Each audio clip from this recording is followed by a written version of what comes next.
आज हम Pennywise the dancing clown के बारे में बात करने वाले हैं। अब वैसे तो मैं ज़्यादातर हॉरर मूवीज़ नहीं देखता हूँ और इसलिए मैंने इट भी नहीं देखी थी, पर कई लोगों के रिकमेंड करने के बाद मैंने इस फिल्म को देखा और अब ये मेरी फेवरेट हॉरर मूवी बन गई है। इस फिल्म को देखने के बाद ही मुझे पता चला कि लोग इस फिल्म की इतनी तारीफ क्यों करते थे और सबको इस मूवी का विलेन पेनीवाइज इतना पसंद क्यों है। तो अगर आपने भी ये फिल्म नहीं देखी है तो जरूर देखना, दोनों पार्ट्स बहुत ही औसम हैं। अब मूवी को देखने के बाद मन में कई सारे सवाल उठते हैं, जैसे कि ये पेनीवाइज है क्या भला, ये आया कहाँ से है, इसका असली रूप कौन सा है, इसका असली नाम क्या है, ये लाल बलून्स का ही इस्तेमाल क्यों करता है। ऐसे कई सारे सवालों के जवाब आज हम इस वीडियो में जानेंगे। ये मूवी 1986 में आई इट नाम की नोवेल पर बेस्ड है, इसलिए हमारे जवाब भी इसी नोवेल पर बेस्ड होंगे। तो सबसे पहले बात करते हैं कि ये है क्या और इसका नाम क्या है। तो इस क्लाउन यानी पेनीवाइज का असली नाम मिस्टर बॉब ग्रे बताया गया है और इट नाम इसे लूजर्स क्लब के बच्चों ने दिया है।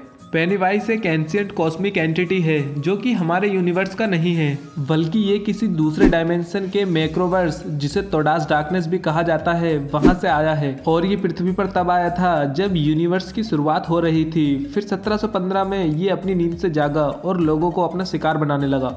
पेनीवाइज ज्यादातर एक जोकर के रूप में रहता है, पर ये इसका असली रूप नहीं है। इसके असली रूप के बारे में हम वीडियो में आगे बात करेंगे। इस नोवेल के राइटर स्टीफन किंग का मानना था कि बच्चों को सबसे ज्यादा डर जोकर से लगता है और यही वजह है कि पेनीवाइज के लिए जोकर के रूप में बच्चों को डराना सबसे ज्यादा आसान होता है और इसीलिए इसने बच्चों को अपना शिकार बनाना शुरू कर दिया और इसकी ताकत बढ़ती चली गई। अगर आपने इट देखी है तो आप ये भी जानते होंगे कि पेनीवाइज हमेशा रेड बलून्स का इस्तेमाल करता है, पर ऐसा सिर्फ मूवी में था। नॉवल में वो सभी कलर के बलून्स का इस्तेमाल करता है। मूवी में रेड बलून्स पेनीवाइज के सिंबल की तरह दिखाए गए हैं। मतलब पेनीवाइज अगर किसी को अपनी मौजूदगी का एहसास कराना चाहता है तो ऐसा करने के लिए सिर्फ रेड बलून ही काफी है। जिन बच्चों ने पेनीवाइज को देखा है वो बलून को देखकर ये समझ जाते हैं कि पेनीवाइज उनके आसपास ही है। और एक फैन थ्योरी ये भी कहती है कि इन रेड बलून्स के अंदर उन बच्चों की आत्माएं भरी हुई हैं जिन्हें पेनीवाइज मार चुका है। और कुछ लोग ये भी कहते हैं कि ये बलून पेनीवाइज की डेड लाइट्स को रिप्रेजेंट करते हैं। अब डेड लाइट्स के बारे में भी बात कर लेते हैं। तो डेड लाइट्स ही पेनीवाइज की पावर का मेन सोर्स है और पेनीवाइज एक कॉस्मिक बीइंग है, जिस वजह से उसके पास कई सारी पावर्स हैं, जैसे कि वो रूप बदल सकता है, वो जैसा चाहे उस रूप का बन सकता है,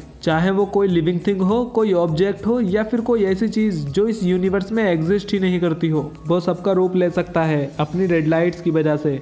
अगर इसकी ट्रू फॉर्म की बात करें तो मूवी या नोवेल कहीं पर भी इसकी ट्रू फॉर्म को नहीं दिखाया गया है, पर नोवेल में एक बार बिली ने डेड लाइट्स को देखा था और तब उसने बताया था कि वो डेड लाइट्स ऑरेंज कलर की थी, जिसमें कोई डरावना सा जीव था और उसके पूरे शरीर पर बहुत ज्यादा बाल थे। पर हमें मूवी में ऐसा कुछ भी देखने को नहीं मिला।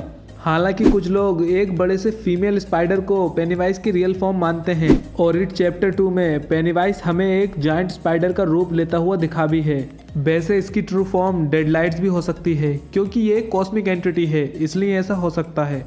और बहुत सारे लोग डेड लाइट्स को ही इसकी ट्रू फॉर्म मानते हैं। कुछ लोगों के मन में ये भी सवाल आता है कि पेनीवाइज लाखों सालों से पृथ्वी पर रह रहा है, तो क्या वो अमर है, क्या उसे मारा या हराया जा सकता है। तो इसका जवाब है हाँ, उसे मारा या हराया जा सकता है। और ऐसा करने के लिए सबसे पहले अपने डर पर काबू पाना पड़ेगा और पेनीवाइज को छोटा महसूस कराना पड़ेगा, जैसा कि इट चैप्टर 2 में हुआ था। तो मैं उम्मीद करता हूँ कि आपको पेनीवाइज के बारे में कुछ नई डिटेल्स ज़रूर मिली होंगी। तो अगर आपको ये वीडियो पसंद आई हो तो लाइक करें, शेयर करें और ऐसी और वीडियोस देखने के लिए चैनल को सब्सक्राइब जरूर कर लें।